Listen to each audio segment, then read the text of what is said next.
আজকে তোমাদের সাথে শেয়ার করতে চলে এলাম একটা ছোট্ট মিনি ভ্লগ। আর আজকে আমরা গিয়েছিলাম নৈহাটি, কারণ আমাদের মেকআপের সেকেন্ড ডে ক্লাস।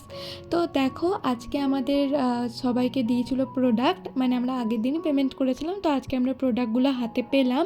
আর এখানে রাইনা আর আমি বসে বসে এক একটা প্রোডাক্ট বের করে গুনে গুনে দেখছিলাম কয়েকটা প্রোডাক্ট রয়েছে। তো ভালো করে সমস্ত প্রোডাক্টগুলো দেখে নিয়েছিলাম, আর তারপর আমরা ক্লাস করছিলাম। আর জীবনে প্রথম একটা জিনিস জানলাম যে 600 টাকার ব্লেন্ডার হয়, যেটাকে আমি আর রায়না নাম দিয়েছি সোনার ব্লেন্ডার। আসলে ব্লেন্ডারটা টিসোলার। আসলে এত দামি ব্লেন্ডার আমরা আগে দেখিনি, তো তাই আমাদের কাছে একটু অবাকই লেগেছে। আর এখানে দাদা আমাদেরকে ক্লাসের বিভিন্ন পার্টগুলো বোঝাচ্ছিলেন। আর তারপর আজকে তাড়াতাড়ি ছুটি হয়ে যাওয়ায় আমরা আগের ট্রেনটা পেয়ে গিয়েছি। আর বিকেলে দেখো ট্রেন থেকে কত সুন্দর লাগছিল আকাশটা দেখতে। আর তারপর আমরা বর্ধমানে এসে খেয়ে নিয়েছিলাম একটু পিৎজা।